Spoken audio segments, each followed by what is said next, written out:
right, everybody, welcome back to Hot Route Takes. This is the NFL Week 8 recap show. A lot of good football to get to you guys this week. A few upsets that we really didn't expect. I think each of our team, me and Brian's already played. Both of our teams taking victories. Christian's on the Sunday night football game, so we're going to try to keep it relatively short so he can get off in a decent amount of time and watch that football game tonight. It'll be a good one to watch. So, without any further delay, we'll get right into it. The first game we'll recap, as always, the Thursday night football game. The Buffalo Bills took a home win against the Tampa Bay Buccaneers by a score of 24-18. Brian, obviously, Bills in your division, trying to fight for you guys for the top spot. What'd you take from this football game? I thought it took some time for Josh Allen and company to get going, but they did, and ultimately the defense played pretty sound football, and they came out with a win here. It wasn't always pretty, but they pulled through. Baker Mayfield actually played a pretty good football game all in all. Did not turn the ball over besides one fumble, but, still a little bit of a struggle in the passing game with their top receiver being Rachaad White with 7 catches for 70 yards. But on the flip side, credit to the Bills and really a big performance from Josh Allen in this game with 324 yards passing, 2 touchdowns, and 1 on the ground as well. So good performance from Josh Allen. Yep. Much needed bounce back win for the Bills there to move to 5-3. So as we get into our Sunday slated games, NFC matchup that we thought would be a lot closer, honestly, ended up being pretty dang one-sided from the jump. That was the Dallas Cowboys taking a 43-20 victory at home against the LA Rams. CeeDee Lamb, man, that's my big takeaway.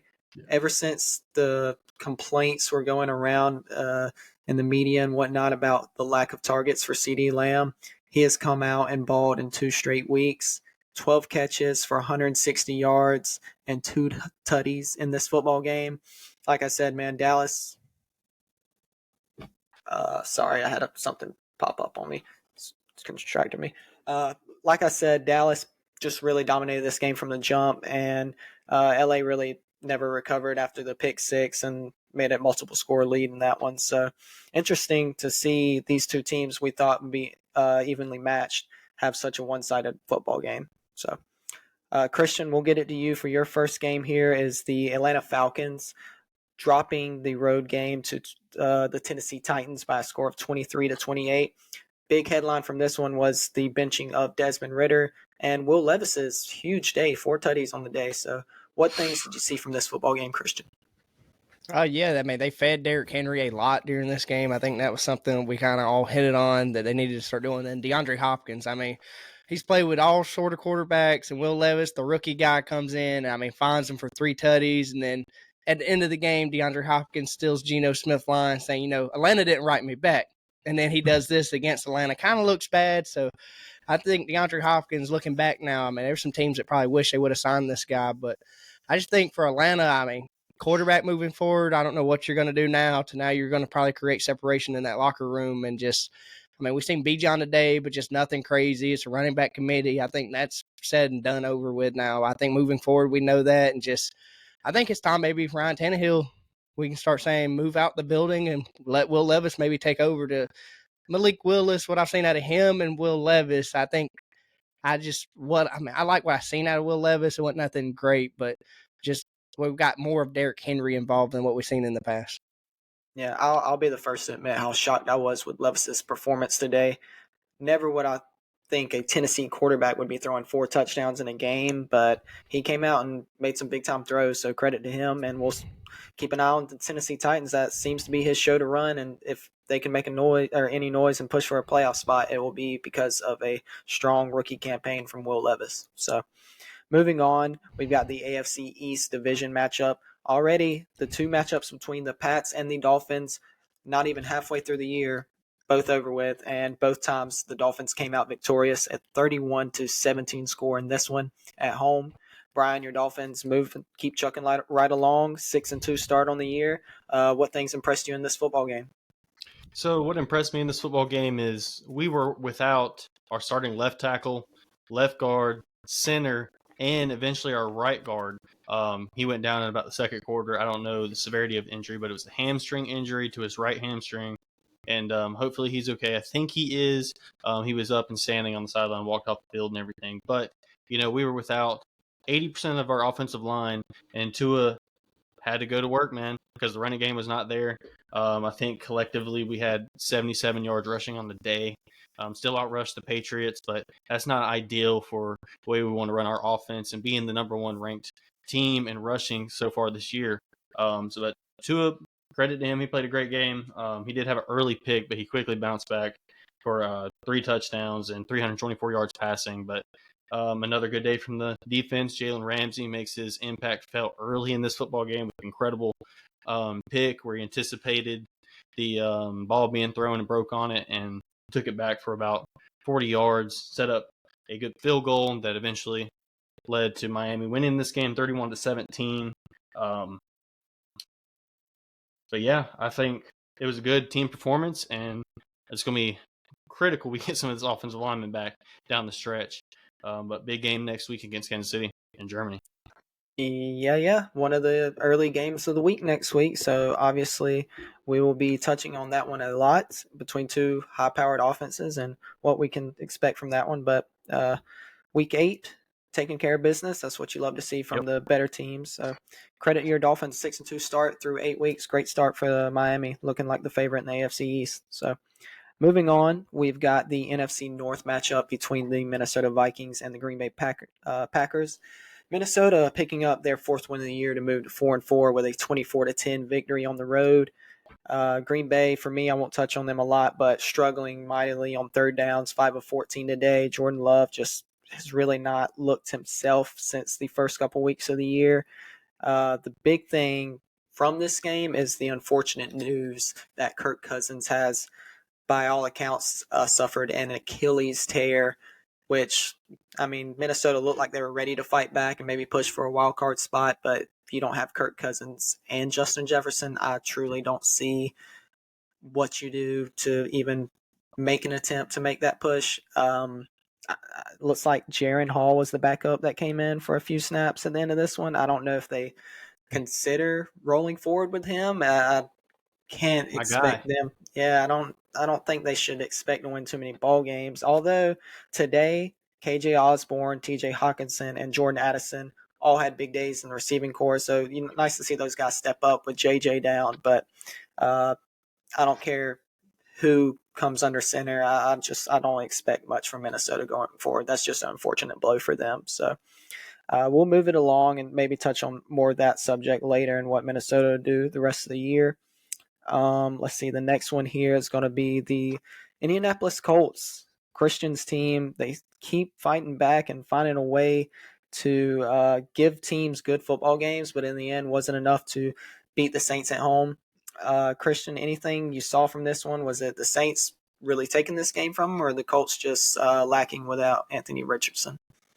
No, I think the offense did what they were supposed to for the Colts. I mean, they got Josh Downs involved a lot. The guy I've been kind of key on. Got both running backs involved. The Saints really, I guess, outplayed them in this game. And, the thing I took away from the Saints side of things that kind of blows my mind is when they need a big play, it's not Derek Carr, it's not Alvin Kamara, it's Taysom Hill out of all people. I mean, he's coming in, taking the deep shots. He's getting the runs near the goal line. So, I mean, it's working, but it's just like, dude, this dude is just always, we get this at least once a year. Just a big Taysom Hill train comes through. And I mean, right now it's working. I just don't know if that's going to be their key to success going forward. But I mean, if it's working right now, I don't see why you stop it. I mean, he did have a good deep shot, double coverage, but hit the guy right in the chest with it. So I just think Alvin Kamara, with the suspension, him coming back and playing a couple games right now, Alvin Kamara is not missing a beat also. I think the Saints team moving forward just needs to get their defense cleaned up a little bit, and this could be a real good team going forward.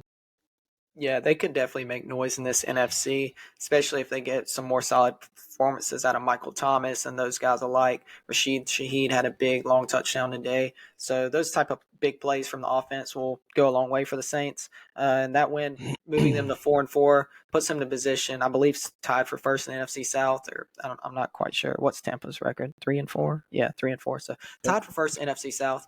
Winnable division, man. So clean some things up. They'll be a good team. Moving forward, we've got the defensive slugfest that we all thought it would be. New York Jets coming out on top in overtime by a 13-10 score over the New York Giants.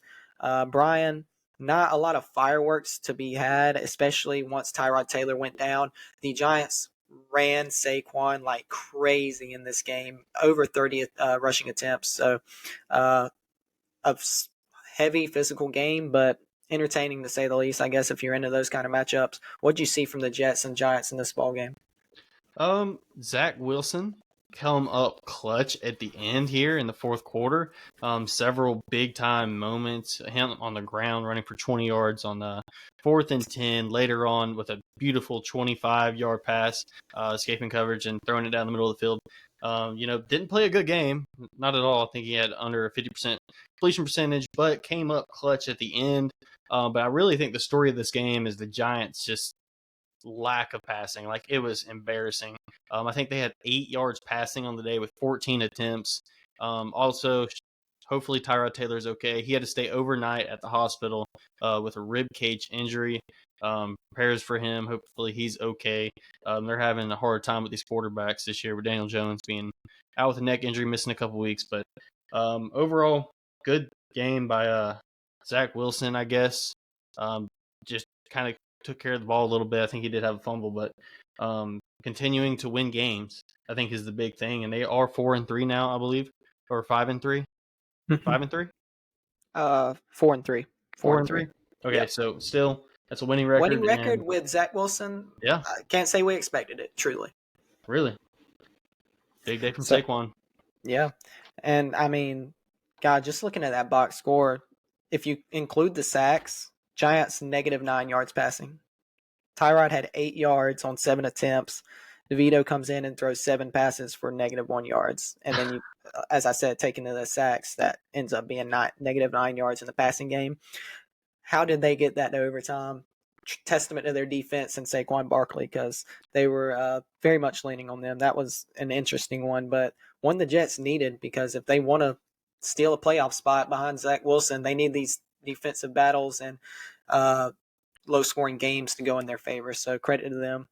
We'll move it along with the AFC South, the AFC South leaders, Jacksonville Jaguars, moving to 6-2 on the day. We now have, I believe it's going to be 3 teams at 6-2, or 4 teams at 6-2 in the AFC that are tied for the best record. Jacksonville being one of them. We thought a lot of this roster coming into the year, and although I picked the Steelers in this game, I thought the Jacksonville Jaguars would play better and dominate, and just the Steelers would find a way. Credit to them. They had a couple red zone turnovers, but they didn't let that deter that into Steelers' momentum and find a way to let the Steelers score off of those turnovers. Defense held strong all day, and Kenny Pickett did go out with an injury just before halftime, so Mitchell Trubisky came in for the second half. Didn't look any better. Steelers' offense still just very, very sloppy, just 70 yards rushing on the day, 191 yards passing between both guys. Whereas you flip it over to Jacksonville, Trevor, very efficient, 24-32 for 292 through the air and a touchdown. Long one to Travis Etienne through the air. And Evan Ingram quietly having a really good year to me. 10 catches for 88 yards on the day. Jacksonville looking like one of the powerhouses in the AFC right now. And a road victory against Pittsburgh in very sloppy conditions. Testament to them for showing up and just taking care of business against a lesser team, in my opinion. So we'll move it along to the NFC side of things. We've got the Philadelphia Eagles moving to 7-1 on the year on the road against the Washington Commanders. 38-31 score final in this one. Washington knows how to play Philadelphia close. Credit to them. Sam Howell, a big day through the air. A lot of yards racked up in this one. But ultimately, it's A.J. Brown and company coming out on top to get the victory. Christian, I'll let you touch on this one and the things you took away from Philadelphia and Washington. My big takeaway for both teams, they actually got their number 2 guy involved. We've seen a lot of Devontae Smith today and Jahan Dotson. And, Washington, that's been a big thing they've been pushing is Jahan Dotson. But another big thing for Washington that I thought was kind of, amazing to see is, Sam Howell only got sacked once. I mean, last week we heard Brian talking about, they're going to get him. Like, it's going to be bad. Yeah. And we seen what they did against Miami and other teams getting back there. And it's just like, Washington's a team known for that, and somehow it just didn't happen. But I think, both teams had over 300 passing yards. Washington almost had 400 passing yards. So I will give Washington credit that, one, they stopped the brotherly push or the twist push, whatever you want to call it. They stopped it. And ain't a lot of teams doing that. So, I seen that on the goal line. So that was, amazing to see that a team can actually pull it off. And then DeAndre Swift tried to get going. The Eagles gave him the ball. Just Washington really didn't let them run, and the Eagles didn't let them run. So it really became a shootout. And just A.J. Brown, I guess, moving forward, I'm waiting for a game that he doesn't get over 100 yards. Yeah, he is. I think he's established himself as a top 5 receiver. He was on that fringe area for us on our preseason NFL wide receiver rankings. I think all of us had him top 10. Yeah, he was right there in that area. But to me, it's like Tyreek Hill, I'd say Justin Jefferson, Jamar Chase. Those are the only ones off the top of my head I'm taking over him right now. Because he's a different type of receiver. The physicality and the pure domination on one-on-one contested catches, just out physicaling and out manning guys at the catch point. Very impressive stuff from him so far this year. And the Eagles offense, although they're not the cleanest so far, putting up 38 points, they're finding a way to score points no matter what. Yep. So credit to them. 7-1 start, looking like, honestly, probably the best team in football right now. Best record, of course, but they're slowly turning things around and looking more clean like they did last year on that Super Bowl run. So moving along, we'll get to the Houston Texans and the Carolina Panthers, a battle of the 1 and 2 picks in last year's draft between Bryce Young and C.J. Stroud. Ultimately, Bryce Young, credit to him, getting his first NFL win. I love to see that because I think he's been up against it all year. I really feel for the guy. And he had the ball moving all day. They just couldn't quite punch in a touchdown. But ultimately, the field goals was enough to win him the game. And the Carolina defense really stepped up big time against a compatible Houston offense, at least what we've seen for the first half of the year. They've been fine, but holding them to 13 points is impressive for Carolina and a much-needed first victory of the year. Brian, any notes from either of these quarterbacks or this game in particular? I thought Bryce Young played a pretty clean game and showed a lot of toughness in this game. He got sacked 6 times and continued to get back up and play clean football and not force anything.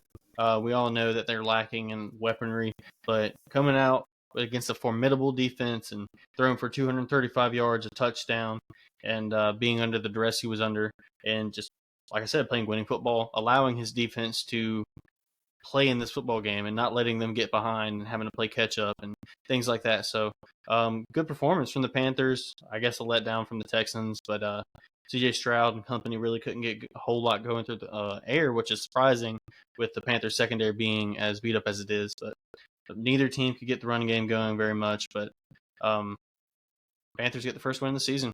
Congratulations to them. Yeah, much needed for Panthers fans out there because they've had a rough go of it this first half of the year. So nice to see the young NFL rookie quarterback get his first win under his belt. Hopefully they'll clean some more things out and get things rolling moving forward. See more impressive weeks from Bryce Young to come.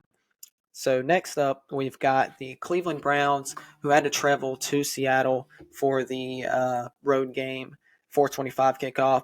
And still without Deshaun Watson, you can clearly tell this Cleveland team is trying their best to just establish a ground game and take pressure off P.J. Walker. They ran the ball 40 times for 155 yards today, and the defense played pretty solid all day. But ultimately, it was Geno Smith who rallied the team and got a late touchdown under a minute left to Jackson Smith-Njigba.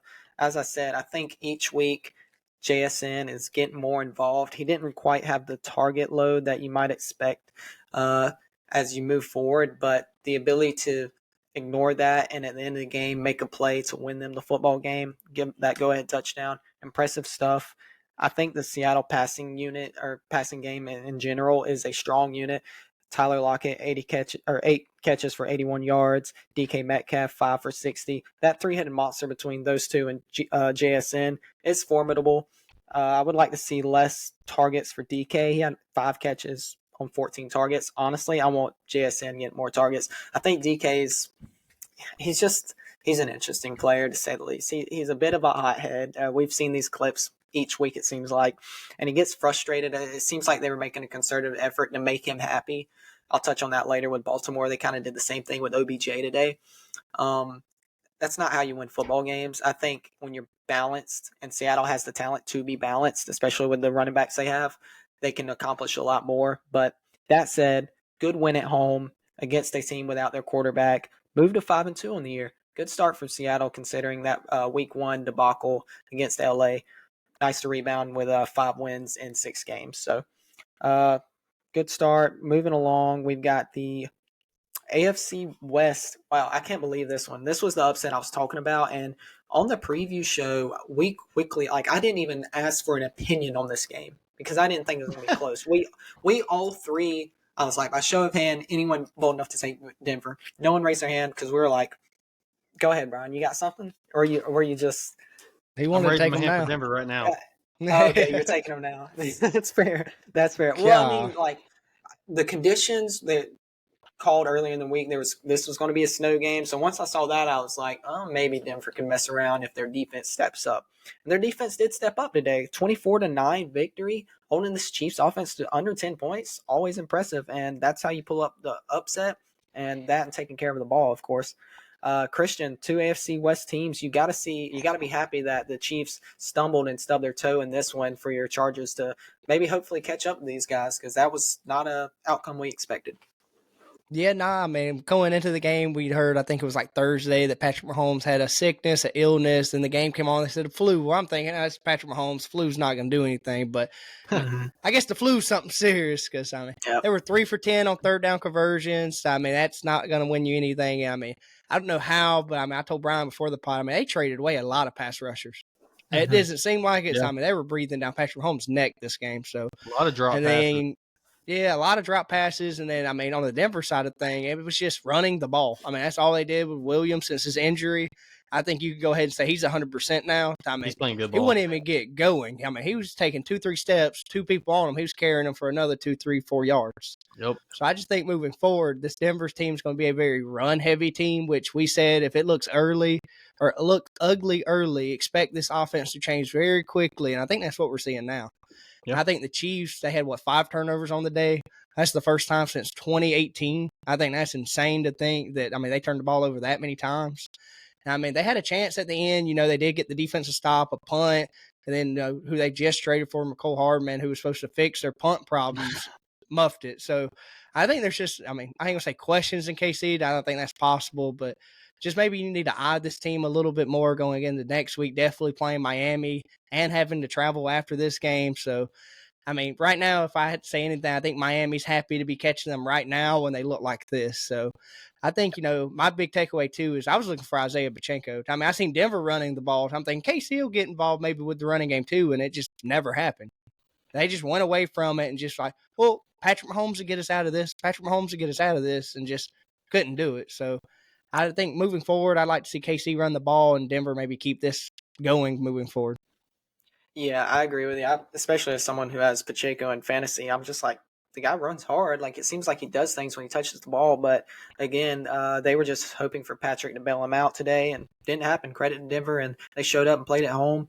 And I guess you could say sloppy conditions, but just credit to them. 3 wins on the year. They don't look the most impressive, but they're finding a way to at least stay competitive and get themselves out of that first number 1 overall pick conversation. At least they're doing that. So we'll move it along to my Ravens, the late 4:25 kickoff for us. We traveled to Arizona, and after last week's dominant performance over Detroit, I had a suspect feeling that this could sneak around and be a one-possession type game. And honestly, the defense played well today, but the offense took a step back from where they were last week. I mean, you couldn't really expect a repeat 4 possessions, 4 touchdowns. I wasn't expecting nothing like that, but they made a conservative effort, as I mentioned earlier, to get OBJ the ball, and just nothing, man. He's not beating guys one-on-one and getting the separation he used to because his speed's not there to just break things over the top. I think those shallow crossers and stuff like that help him a little more. He can make plays and make guys miss off that, but he drew a couple pass interferences today. But other than that, he was held blank. Like, against the Cardinal secondary, you really should be doing work against. So when they were going to Gus Edwards, running the ball, and then when they were throwing to Mark Andrews and Rashad Bateman, who only got 2 targets, I want to see him get some more targets. Those things went well when they went that direction. But I'd like to see Zay Flowers less pre-snap motion. Let him actually run routes. He's one of your best route runners, and get him the ball in space instead of these little bubble screens that just don't work right now. That's the direction they need to go to make this offense just be a little more consistent. But I'll touch on the defense. They really had Josh Dobbs hurting today. They had some late time yardage and garbage touchdowns. But other than the first possession, defense balled out, man. 5 straight games for Justin Madubuike recording a sack. 3 straight games for Geno Stone, your NFL interceptions leader, recording a pick, getting his 5th on the year.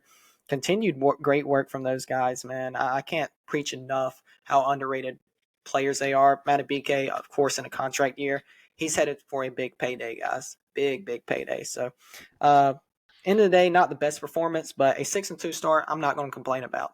Took care of business and got the win on the road. So, last one I got to touch on here before we get into our takes of the week is the Cincinnati Bengals, looking like the old Bengals, I think. Best performance of the year, especially from Joe Burrow. They went on the road and handed the Niners their 3rd straight loss. A team that was 5-0 now dropped 3 in a row. Questionable looking offense from San Francisco these last 3 weeks. It just doesn't look all the way there.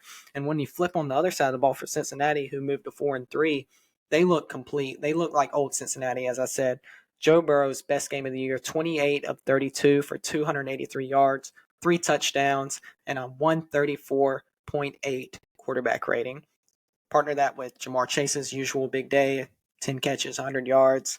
This is the Cincinnati I expected preseason, and they've taken a while to get their feet going, but they look the part now. So I would expect more of these type of performances from Cincinnati offense as we move forward.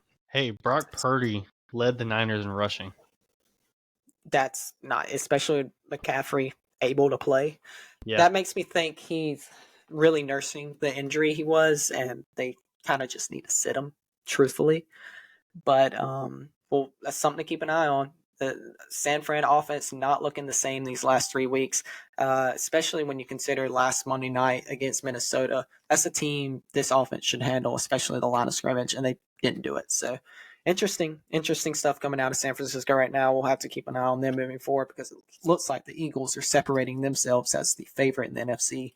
And there's a couple other teams that had dominant performances that can maybe sneak around and pull a playoff upset if it came to that later down the line. So we'll get to our NFL takes of the week now. There's quite a few directions we can go in our NFL takes and our team takes. I have one for our team, for my team, and honestly, or no, that's going to be my NFL take. For my team, what direction I want to. Do y'all have y'all's already? I have my team take. Yeah, go ahead, Brian, because I'm trying to find my notes here. Okay. So mine is revolving the Miami Dolphins secondary and the improvement we've seen over the last couple of weeks and just the continued growth and chemistry being built in this new Vic Fangio scheme. It's showing up, man, and the coverage is looking great. Jalen Ramsey being in it, I mean, man, I think it's going to have the potential to really get going later in the season, and I'm excited for next week, and that's really where I'm going with this take. Xavier Howard and Javon Holland expected to come back next week against Kansas City in Germany, and I'm thinking, what do you guys think? Can Jalen Ramsey limit Travis Kelce and make Mahomes go elsewhere? And can Kansas City lose this game because of Miami's defense being able to dominate in the pass game?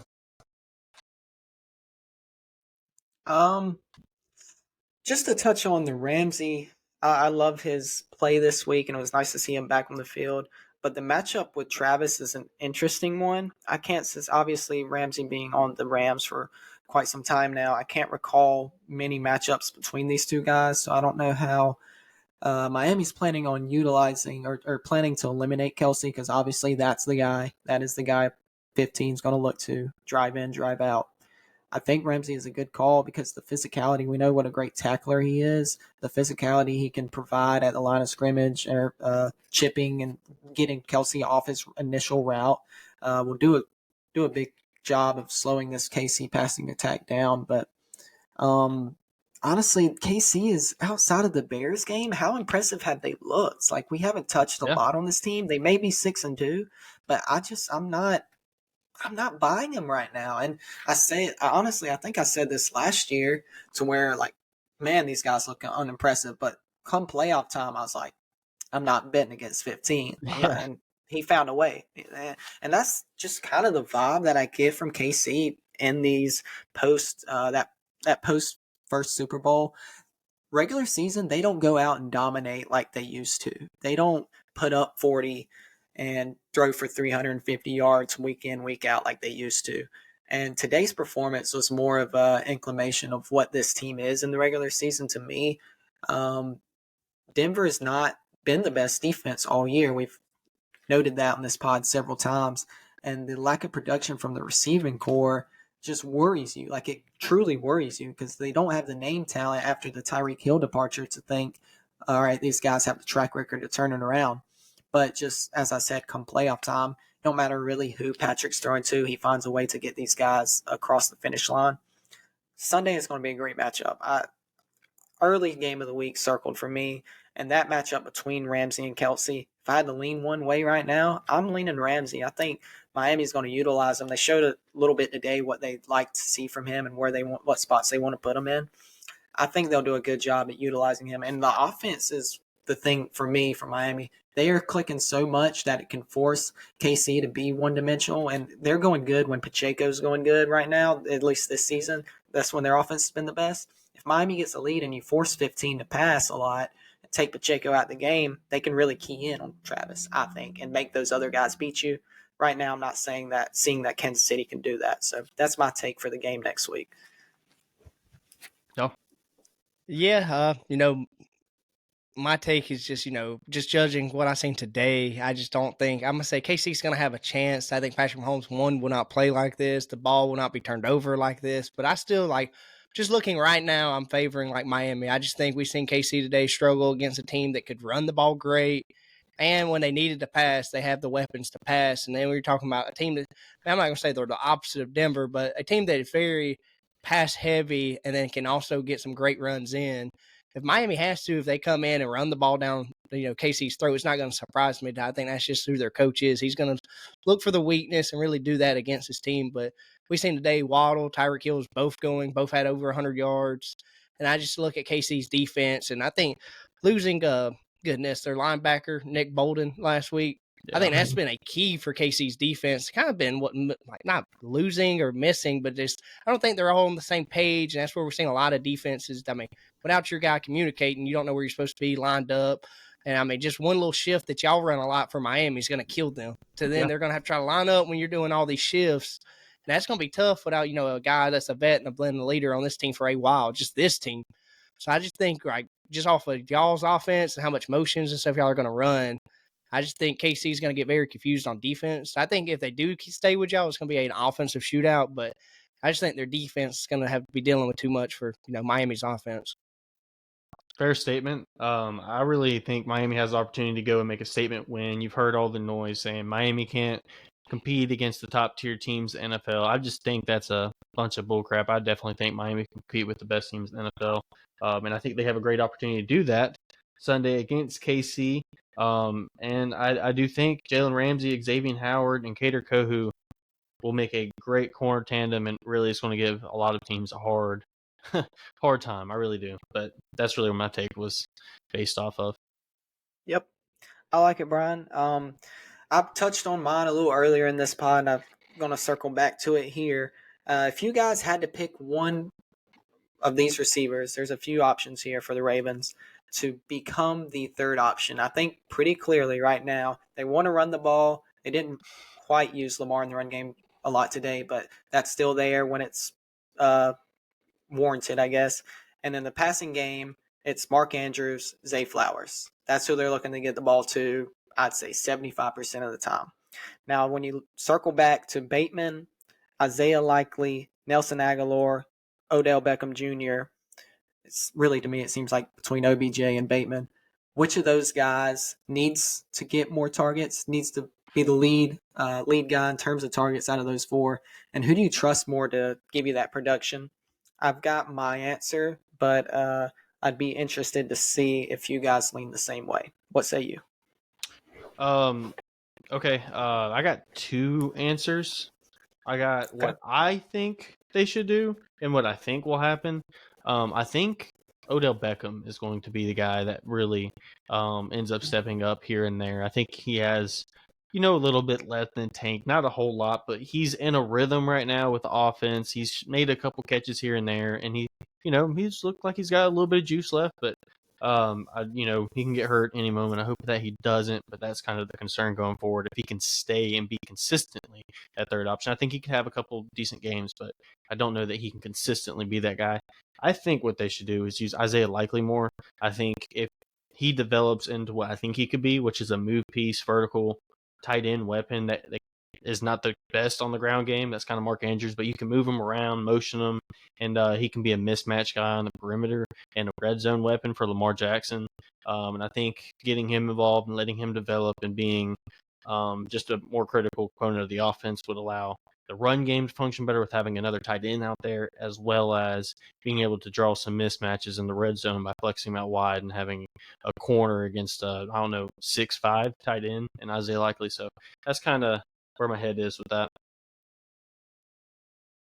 I just gonna be straight honest with you, Chase, and I think you probably feel this way too. It's just I don't have any faith other than who he's throwing to right now, and Andrews and Flowers. I think if anything, his third option is kind of what we've been seeing. That's that running back room as a whole. I think the little dinks and dunks we see to them guys, but like Brian, if I had to pick somebody, it would be Isaiah Likely, just because since Lamar's been in the NFL, his go-to guys have been tight ends.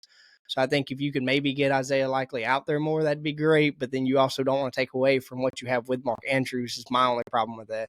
So, you would like to see Bateman do it. He talks it, say he can be that guy, but I'm just not sold on him or even OBJ at this time. I think OBJ could get a 1-2 catches like Brian's saying, but I don't expect nothing big from him. So I just think, honestly, if I was y'all, I'd try to look for a good receiving back in the trade deadline. I think that's just kind of your best option right now is just the running back room that's giving you, your little dinks and dunks. Like Hill's doing a great job with it right now, but when it comes to playoff time, nothing against Justin Hill. I think he's played great for y'all in moments, but when it's playoff football, he's not going to be that third option that can really make a difference, I don't think, against some of these great teams.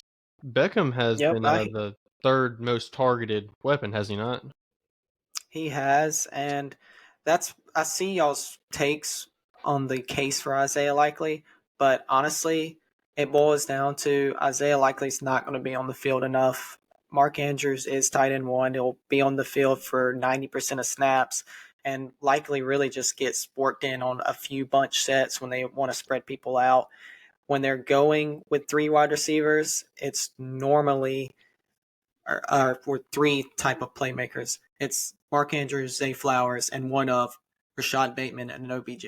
Right now, OBJ has been getting more snaps, but truthfully, I've seen more from Bateman. Aside from, that's the guy I want to take this role. They invested a first-round pick. I understand. I think OBJ is going to get the opportunities more because the Ravens are paying him more on that one-year deal. But you invested a first-round pick in Bateman to become a solid piece of this offense. And he made a catch today where Lamar really just threw the ball up. It could have been picked, but Bateman came back, worked towards the ball, and made a one-on-one contested catch. And I've yet to see anything like that from OBJ. OBJ's just been more get the ball and make things happen after the play on a short grab. Nothing deep, any type of separation, getting over the top is yet to been seen from him. I just like Bateman and his intermediate stuff, which Lamar has really, really loved his entire career, working deep middle of the field. And if it's not Mark Andrews doing that, Bateman seems like the next guy to just be sure-handed and make those plays. He's flashed it, and he's just been battling through injuries in the young career, but I want to see more snaps for him over OBJ, and that's the guy to me that needs to take this role and elevate this offense, because defenses can key in on Zay Flowers and Mark Andrews and just take that away. It's not fair to Lamar to expect legs to bail them out after those 2 guys get blanketed in the coverage. So you invested in this receiver position for the first time this offseason in a while, and you need one of OBJ and Rashad Bateman to step up. So that's what I'm looking for as we watch my Ravens going forward. Christian, your Chargers take, buddy. Yeah, my big thing that I've kind of, went back and looked and kind of, already, I ain't gonna say I'm over the season, but just look back and say what's going on, why is the Chargers playing how we're playing, and my big thing it kind of went to Kellen Moore. I mean, honestly, I was big on Kellen Moore, wanting him to come here, but now I'm looking at us and thinking we're too balanced. I mean, there's times where you would think, hey, it's time for Justin Herbert to take that shot. We're handing off to Joshua Kelly. Nothing against Joshua Kelly. He's had some great moments this year, maybe not so many in the past, but my take is just I think Kellen Moore is the right hire. I just think, do you think Kellen Moore's offense is too balanced and we have weapons in the passing game? We're kind of set up for a passing team, and he just, for some reason, hasn't, I guess, realized that, and just he wants to live up, I guess, to his whole, we want Justin Herbert, take less off of his plate, balance things out, and then we think that'll make this offense a whole. Granted, Austin Eckler has been hurt, so I guess, this isn't Kellen Moore's offense 100%, but just, I mean, we've ran the ball sometimes this year, and I think every team does this, but it's just like, why are we running the ball here? So just, I guess my take is, I mean, what are y'all kind of seeing from Kellen Moore at this point? I guess would be the correct question to ask. Well, I will say before the hire was made, despite Dallas's great production and points scored and offense and total yards and all these things that we praised preseason, they really seem to have a problem with Kellen Moore. And I didn't quite understand why, because they put up the points. And when you have a Dak Prescott-led team, I thought the ceiling was it's lower than a Justin Herbert-led team. So I was a little puzzled to hear Dallas fans always complaining about Kellen Moore. But as I watched him work with Justin Herbert, I am a little confused because the Ravens have a little bit of this syndrome as well. You've got more weapons on the outside, especially this year, and your best player is your quarterback on offense. Just put the ball in his hands. Just put it in his hands. I know you want to establish that ground game, but your best player is the quarterback. He's the one making the most money. Let him make those tight window throws. Let him just run the offense by himself and give him a little more control and get this thing going. Because at times when I've watched the Ravens, they've been best at up tempo and just letting Lamar work at the line and do that. I'd love to see LA get more into that instead of trying to stay on schedule and build towards those big plays and the big throws that Justin Herbert can make. Just let him work quickly, get the Keenan Allens of the world involved because they're still very good players. And this team can take off offensively. I think they're working towards it. I do. And Kellen's really, I don't hate the hire at all. But honestly, it boiled down to the defense taking a step back. I think there's so much pressure on this LA offense every single week that any drive that doesn't result in points just feels like a loss with the way the defense is played. So hopefully the defense turns it around a little more, takes a little pressure off Justin Herbert and company, and Kellen Moore can trust that Herbert's the guy to let the straw stir the drink here. And if they're going to go down, they need to go down on Justin Herbert's arm, not this balanced ground game, in my opinion. Yeah, I agree with you, Chase. I think kind of where I'm going to go with it is based on like a roster building and just team management and understanding what you do and do not have as a team. And you look at this Chargers roster, you look at the players you have on the roster, immediately the first thing that stands out is you have a generational quarterback in Justin Herbert that has the ability to throw for 5,000 yards year in and year out and show a lot of toughness in doing so, despite having not always the best offensive line, not always having the best receivers, not even having the best coaching. Despite all that, continuing to play well, that immediately jumps off. And then you have weapons on the outside that are frankly just not durable. If you're going to be honest, Keenan Allen and Mike Williams, and because of where this team has invested their capital, especially on the defense with a lot of large contracts like Joey Bosa, even J.C. Jackson, I know they're going to have to eat some of that. And then just not having a really competent defense. Really is what it comes down to. It's just not been great, and the offense having to carry the load so often. And then you look at the fact that they went out and went for a offensive-minded offensive coordinator that was more about balance instead of really investing in Justin Herbert and trying to unlock him in this passing game. But at the same time, you had to kind of have to look at the depth in the receiver room consistently being tested, but not having the resources because so much is invested in the defense to invest in the depth on the offense because I got two big contracts already at receiver, but they're both not always out there. So creates this kind of bad mix. Yeah, I'm with you on that point where you said it's almost like they should have doubled down on how good Herbert is. Instead of looking for that balanced guy to come in, just look for that quarterback guru to come in like McDaniel's done. Once they had Tyreek Hill and they knew this passing game for Miami could be elite, they invested in a mind that could do that. Yep. Once you got Justin Herbert, to me, the Chargers should have invested in a mind that just takes that to the next area. And you complement it with the ground game. It don't even have to be anything crazy. Just like what Miami's doing with Mostert. Like, he is a serviceable RB1. Eckler's better than that. You have that in house, so like, just double down, invest in Herbert. That's what I would like to see. But you can only go. You can argue both ways with because in the playoffs, balance will win you football games. So I understand the hire. Christian, anything before we get into our NFL takes for the week on that?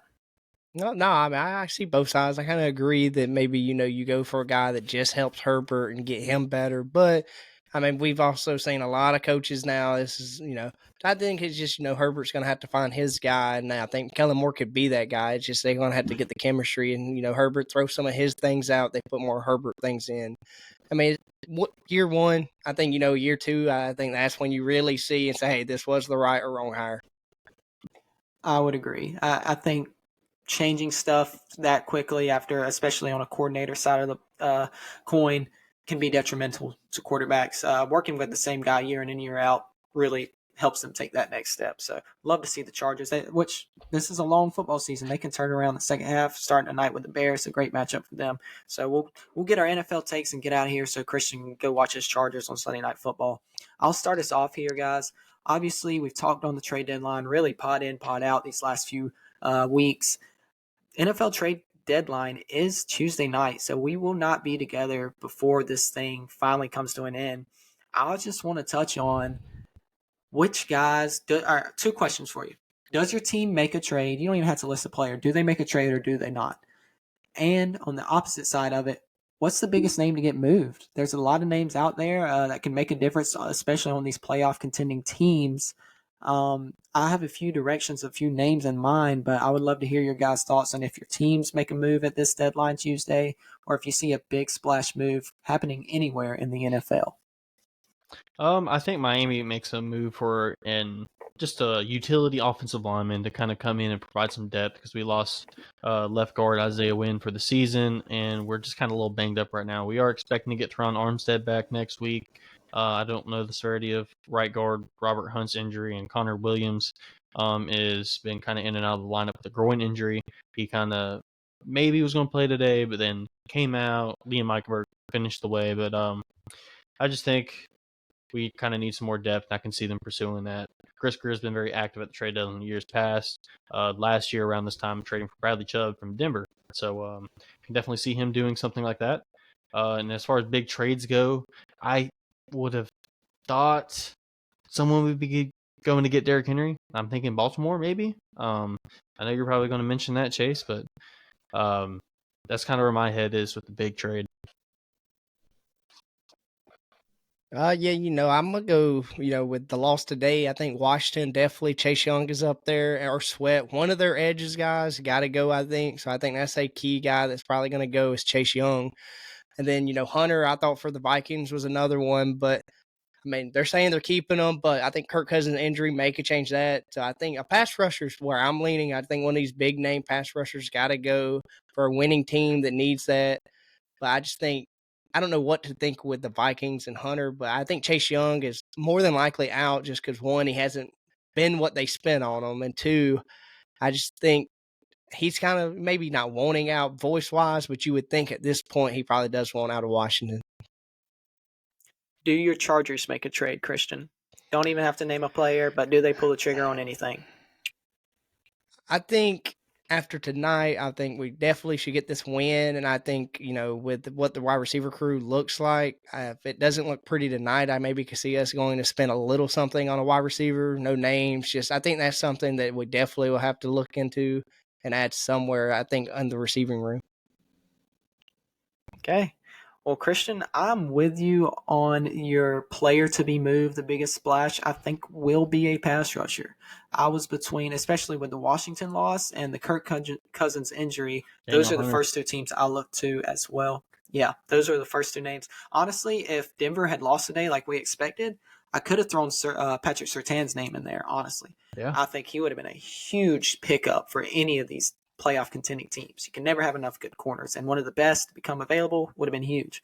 But Denver winning today may throw a wrench into that, so I'm leaning back towards the pass rushers.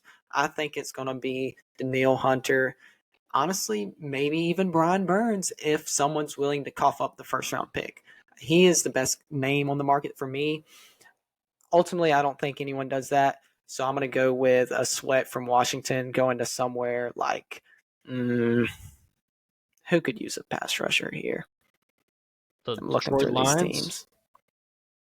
Detroit, yeah, I like that. I like that. I was honestly about to say Cincinnati because they never they have guys that get back there, but they don't have a guy. Well, they're kind of like us. Like we do it by committee very well, but What's that dude's name? they don't. They do it to that. Just you talking about the white guy Hendrickson or whatever? Yeah, the outside linebacker rusher. He's yeah, like 90. I can't remember. For Cincinnati. Yeah, not Logan Wilson, the linebacker, but he's a defensive lineman. He's a white guy. I can't remember his name though. Hubbard. Is it Hubbard? Yes. I think Hubbard. Not. Yeah. They like I'm saying, those two, Hendrickson and Hubbard, I think their main guys outside. They're fine. They're very serviceable, but I don't think adding another player to that mix will do them disjustice really, because never having enough good pass rusher. So that's where my head is with the big splash one, a pass rusher for sure. Christian, I'm there with you. As for my Ravens, obviously Derrick Henry, the name that has been floated around. There's DeCosta really cues up a trade almost every offseason. I think since he's taken that GM role, only one trade deadline, he hasn't made a move.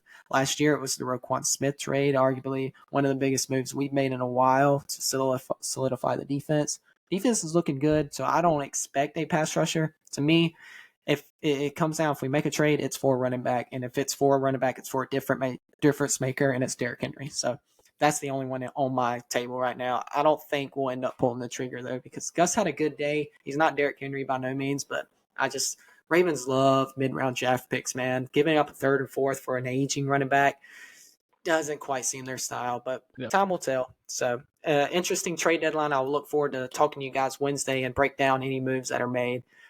Christian, Brian, we'll let you get your guys' NFL takes so Christian can watch his Chargers here. You got your NFL take, Brian, or you want me to go?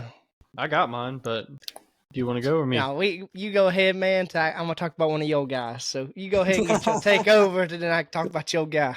All right, mine is rank the 4 6-2 teams in the AFC. I love that. I love it. So we got Chiefs, Dolphins, Ravens, and Jags. Oh, those are four really good teams. Wow. Close. They're yeah. God, Chiefs really performance close, today, really. Chiefs performance today just ruined it for me. Ruined it. God, I hate saying this. I got Miami 1. I really do. I hate saying this, man. And truthfully, see KC beat Jacksonville on the road, but Jacksonville's offense is looking better here recently. I'm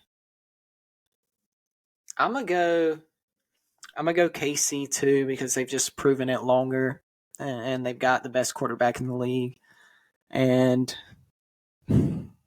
I think I'd go Jacksonville over us. I hate to say it. I think our potential may be I think us and Miami's potential is the best, because each side of the ball can be dominant. Ravens defense has shown that. Miami's offense has shown that. It's whether the other side can catch up. Whereas the other two, Jacksonville and KC, kind of have to me, a lower ceiling. Maybe not KC's offense, but that's what it boils down to. I think clearly the 4 6-2 teams are the 4 best teams in the AFC, and if they either of them match up in the playoffs, it's going to be a heck of a football game, because you got 4 quarterbacks that are worth the price of admission, and playmakers galore on each side of the ball. So that's where I would rank them. Miami, KC, Jacksonville, Baltimore, as of right now. Mine is similar, but it's not quite that. Okay. All right. I'm going to go ahead and give mine to you. Save yours for last. I'm going to go with number 1. I'm gonna stay with the Chiefs. I just think been dominant way too long to jump off the number one. I understand one bad week. It's the NFL. I'm not gonna overreact to that. Then two, I'm gonna go with Miami. I mean, I hate to say it, but I do think their just roster is better than the other two teams. And then three, I'm gonna go Jacksonville, and I'm gonna give you a good reason, Chase. I know it hurts you, but they actually have a top running back. That's something that like Baltimore holds me back. To when it comes to playoff football, they're having a Travis Etienne. Both defenses are playing pretty good to me. I think Jacksonville has hit some highs and some lows. We've also seen the Ravens do the same. So I think y'all do have more key players on defense, but I just think as a unit, their unit plays pretty sound defense together. So I just think what I seen of them, definitely beating my Chargers, showing that they have heart, last season. I think this team has a lot, good pieces and, great coaching staff. Not knocking on your Ravens. That's another great coaching staff. But, I think, I like, Chiefs 1, Dolphins 2, Jacksonville 3, Baltimore 4. Gotcha. That's fair, Christian. I think that's good by both y'all. Like both of your takes on there, and there's good logic behind it. Mine is just slightly different. I did go with Miami 1. I think Miami, what kind of separates them from Kansas City in my eyes, I got Kansas City 2, is Miami can beat you various different ways. The run game, the first in the NFL right now in rushing yards, I believe, still. And then passing game, obviously, we know what Tyreek Hill and Jalen Waddle and Tua can do. But the defensive side of the ball is really heating up and winning us football games. And I think that will continue as things continue to gel as far as chemistry goes and kind of learning this zone match defense. But that's where I got Miami 1. The Chiefs receiving group is just letting them down, man, week in and week out. And we kind of touched on this before the season. They kind of need someone to step up in the receiver room to kind of add on to what they get from Travis Kelce. But that's kind of the difference maker for me is just the well-roundedness of Miami versus Kansas City, even though Kansas City's proven they've been doing this for a while. And then 3, I went with Baltimore. And the reason why I went with Baltimore is because Jags, when they play a quarterback that can dice you up, they just don't have the pass rush to get home, man. Josh Allen and nobody else. Trayvon Walker has not been getting home. He looks like an early bust. Just being honest right now, he has not made much of an impact at all. And Aiden Hutchinson, meanwhile, is having a career year right now and just continues to get better and better. But, yeah, and then Baltimore's passing game, I think, is continuing to make micro steps and get better each week. And you add that with Lamar's legs, I think it can be real dangerous. So I am bought in on Baltimore right now. I am bought in on the Jaguars right now. I just think that lack of pass rush is going to get them. Baltimore's pass rush isn't much better, but because of the Is that much better? Hello? Huh? We lead right now. Hold on now. We lead the league in sacks now. Hold on now. Hold on. But there's not a guy. The talent on the edge is not elite, and I think that will come to bite you. I think so far you played well on defense, but I'm questioning that a little bit still. It is a little different when it's Clowney and Kyle Van Noy just kind of getting guys to step up into Matabike and Roquan Smith's arms or whoever they may be stunning on a play. And honestly, Baltimore's defense is so sound. That alone almost made me put them over Jacksonville. But right now I'm just seeing more from the Jacksonville offense. We'll say out of all 4 teams, Miami offense and the Baltimore defense, I trust those units more than every single one because we've seen ups and downs from the other sides of the ball in all 4 of those teams. So interesting. You got Cincinnati and Buffalo able to flirt and maybe jump into that if they can turn things around here. But those top 4 teams early on obviously separated themselves here, and 6-2 record is tied for the best in the AFC. Love that question, Brian. Christian, we'll let you get yours on this Miami take, it sounds like, and we'll finish up. No. I got one. It's not even a take. Just, I want to throw in the pod real quick. Is how is Geno Smith not the best Geno? Geno Stone. I watched him a little bit today. Chase's guy leading the lead, I think, now in picks or is tied. Just want to throw that out real quick. That dude's reading quarterbacks. Watch out. Put them on note, boy. But my take is actually on, it's not the Dolphins, but it is, Brian's guy, Jordan Love. We heard all about Aaron Rodgers, Jordan Love will easily be able to fit in this offense. And, He has 1,492 yards, 11 touchdowns, 8 interception. A QBR in the year is 4.3 or 43.2, 22nd in the league. And I just think, this roster, one, is too good. I think the past 4 losses, I'm not going to count the Detroit one, but the last 3 losses have been against a Vikings team, a Denver's team, and a Raiders team. And, say what you want, Denver's defense hasn't been that great. Minnesota's defense hasn't been that great. And the Raiders defense hasn't been that great. And Jordan Love has had, just in those 3 games, 5 interceptions. And he's been sacked a total of 6 times. In the Raiders game, his QBR was a 14. So, I just think my take is just, 1, is Jordan Love the answer for the Green Bay Packers? 2, is this, after this year, are they looking for a new starting quarterback again in Green Bay? Or are you guys, happy with what you're seeing in Jordan Love? Or I guess what kind of feeling do y'all have on Jordan Love at this point in the season? Jordan Love's the Brian. answer. I think they're going to continue to roll with him, and I think it's early, and they got a bunch of young guys. This year was more of a developmental year, and it was going to take some time for this to gel, and I think you're jumping ship a little too soon. We've seen guys struggle early on, and this is a team with no solidified number one weapon and a slew of young guys mixed in with a young quarterback. How many times have we seen a guy go in and be successful without having a number one guy? How many times have we seen young quarterbacks do that? We're seeing, obviously, Bryce Young is a key example, and he's having a similar struggle. Probably not struggling as much as Jordan Love, but Jordan Love showed some early promise. And I think his athleticism has been put on a couple of times, and I think people can see the plays he is capable of making, and I think potential is there. It's just consistency. Get this guy number one, maybe allow him to develop some chemistry. Him and Christian Watson have not been on the same page at all year, and Aaron Jones has been in and out of the lineup, and say what you want, but A.J. Dillon hasn't been impressive either, and they have not been able to run the football consistently whatsoever. And so you're leaning on a young quarterback with a bunch of young pass catchers running the same offense that Rodgers was running. You know what I'm saying? So they kind of know what to expect when they do go to throw the football.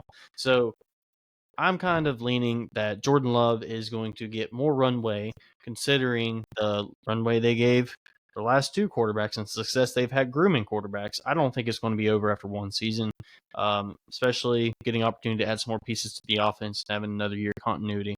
I am not ready to press sell on Jordan Love. Okay, well, I'm going a different direction. I had the Packers finishing in the basement of this division for one reason. I thought Jordan Love was the worst quarterback in this division, pretty clearly to me. And that's no indictment on his arm talent. I think he can make all the throws with the best of them. He's just a little too inconsistent in his progressions. And then you factor in the lack of weapons on this offense. The great Aaron Rodgers was struggling himself last year with these guys. I did not expect a first-year guy. I know he's been on the bench for a while now, but technically his rookie year, if you think about it, just as far as load and what he's expected to do. I didn't expect him to come in and just turn things around and get this team to flirt with a playoff spot. I don't see the Packers are not going to abort mission. He will play the remainder of this year and probably well into next year with more pieces around him, hopeful that he can prove he's the guy. I don't see it personally. Like I said, I think a lot of the arm talent, but to me, there's just a few winning type attributes lacking in Jordan Love, and I never really bought into it in the draft pick in the first place from what I saw out of him in college, and the fact that Green Bay just continued to fail to build around Aaron kind of rubbed me the wrong way. So it's not that I'm rooting for his downfall or anything like that. Like, I want to see him succeed, but I've just never bought into it because the few times I've seen him take the field, he's just trying to push the issue a little too much for me. Like, take what's there. I don't see him take what's there enough. That's why I don't like him, honestly. And I don't see it changing anytime soon. I think he is who he is. The Packers will just have to be forced with what they get from him these next 2 years, and hope he can turn it around. But I don't bet on it happening. Yeah, now my last little thing on just the Jordan Love is, the upcoming schedule. I'm gonna just list the team off. It is Rams, Steelers, Chargers, Lions, Chiefs, Giants, Buccaneers, Panthers, Vikings, Bears. So That's not too bad. That's not too Yeah, bad. he should be able to do something against those teams. Like he looked really good week 1 against Chicago, but it's just been. And you could say the Aaron Jones injury has played into that though as well because it's been stepped backwards since then. Yeah. I'm leaning with Chase. I think a good thing that is going for Jordan Love is they're in a ownership actually in place, so the owner would kind of be pushing him out. With definitely, I know you're saying the schedule easy, but just the Jordan Love I'm seeing and the teams on the schedule, just listen to the pick'ems in the next couple of weeks, and I tell you how I feel about this Packers team. Maybe is a good way to put it. Yeah, I do not believe we were kind of feeling this way preseason. We all had these takes in our QB rankings, and Brian was Jordan Love's biggest supporter. He's obviously not going to abandon that train because we see what he sees in the arm talent and the things that can be with Jordan Love. It's just looked really bad these last few weeks. So I like that take, Christian. Love the question for the pod. I love all the questions you guys had in the NFL football. We got to watching this week 8 slate.